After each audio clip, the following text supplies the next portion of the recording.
एक इलाका था जिसे लोग काला खेत के नाम से जानते थे। इस इलाके में जाने से लोग डरते थे। कहते हैं वहाँ एक प्राचीन जिन का वास था। वह जिन लोगों की इच्छाएं पूरी करता था, लेकिन कुछ सवालों के साथ।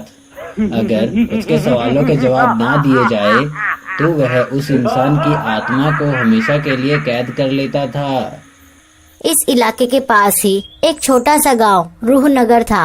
गांव वाले शाम ढलने के बाद घरों से बाहर नहीं निकलते थे। उन्होंने हमेशा यह सीख दी थी कि काला खेत के करीब भी मत जाना, क्योंकि वहां से कोई कभी जिंदा वापस नहीं आया।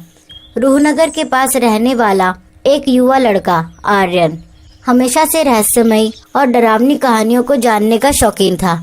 एक दिन आर्यन ने अपने दादा से कहा, दादाजी, मैंने काला खेत के बारे में बहुत कुछ सुना है। क्या ये कहानियाँ सच है? हाँ आर्यन, यह सब कुछ सच है। तो दादाजी, ये जिनके बारे में कुछ बताओ ना। हाँ आर्यन, बताता हूँ। काल खेत की रेत के नीचे एक जिन दफन है। वह जिन लोगों को अपनी तरफ आकर्षित करता है।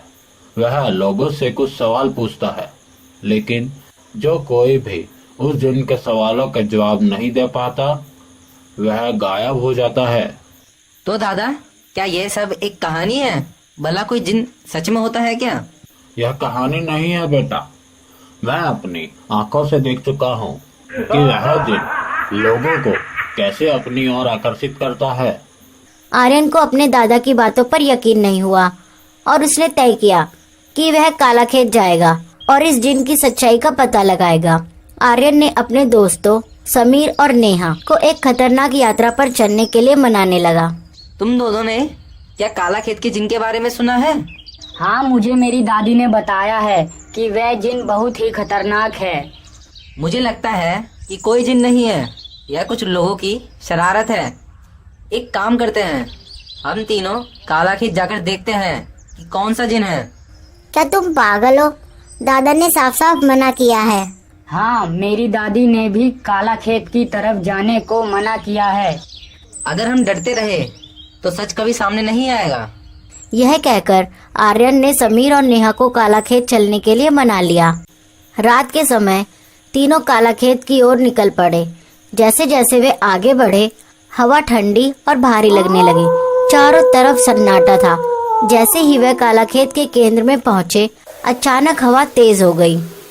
रेत ने एक बवंडर का रूप ले लिया और उसमें से एक गूंजती हुई आवाज आई। तुम कौन हो जो मेरी नींद भंग करने आए हो? आर्यन ने हिम्मत जुटाई और कहा, हम यहाँ सच जानने आए हैं। क्या तुम वही जिन हो जिसकी कहानियाँ सुनाई जाती हैं? आवाज गूंजी और बवंडर के नीचे से एक विशाल आकृति प्रकट हुई। यह जिन था जिसकी आंखें अंगारों की तरह जल रही थी और उसकी आवाज इतनी गहरी थी कि रेत भी कांपने लगी। जिन ने कहा, मैं वही हूँ जिसने सदियों से यहाँ इंतजार किया है। जो भी मेरी परीक्षा में पास होता है, मैं उसे अमर शक्ति देता हूँ, लेकिन जो हारता है उसकी आत्मा मेरी हो जाती है। समीर डर गया और बोला, हमने गलती की, हमें यहाँ नहीं आना चाहिए था। जिन ने ठहाका लगाया और कहा, अब तुम आए हो तो मेरी परीक्षा दिए बिना यहाँ से नहीं जा सकते।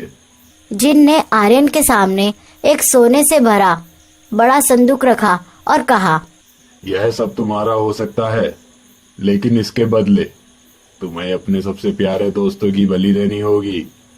आर्यन ने बिना सोचे कहा, मैं लालच के लिए अपने दोस्तों को नहीं छोड़ सकता। जिन मुस्कुराया और कहा, तुमने पहली परीक्षा पास कर ली, लेकिन आगे की राह और भी कठिन होगी। जिन ने हवा में हाथ घुमाया और अचानक समीर और नेहा गायब हो गए। चारों तरफ अंधेरा छा गया। उसकी आंखों के सामने भयानक दृश्य आने लगे। जिन की आवाज गूंजी, तुम्हारा डर तुम्हें खत्म कर सकता है। अगर तुम इसे जीत सकते हो तो तुम आगे बढ़ सकते हो। आर्यन ने अपनी सांसों को काबू में किया और खुद से कहा, यह सब एक भ्रम है। मुझे हिम्मत नहीं हारनी चाहिए। अचानक अंधेरा छट गया और समीर और नेहा फिर से उसके सामने आ गए। जिन ने कहा, तुमने अपने डर पर जीत पाई, लेकिन अब आखिरी और सबसे कठिन परीक्षा तुम्हारा इंतजार कर रही है।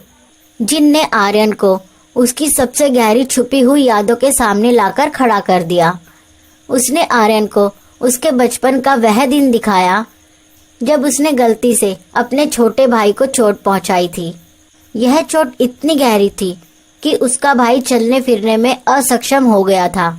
जिन ने कहा, क्या तुम अपनी गलती स्वीकार कर सकते हो और इसका पश्चाताप कर सकते हो? आर्यन ने आंसुओं से भरी आंखों के साथ कहा, हाँ, मैंने गलती की थी, लेकिन अब मैं इसके लिए कुछ भी करने के लिए तैयार हूँ। जिन ने ठहाका लगाया और कहा, तुमने अपनी सच्चाई स्वीकार की। तुमने मेरी सभी परीक्षाएं पास कर ली। जिन ने अपनी कहानी सुनाई।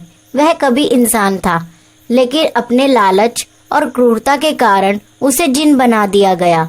उसने कहा, सदियों से मैं ऐसे बहादुर इंसान की तलाश में था जो मेरी आत्मा को मुक्त कर सके।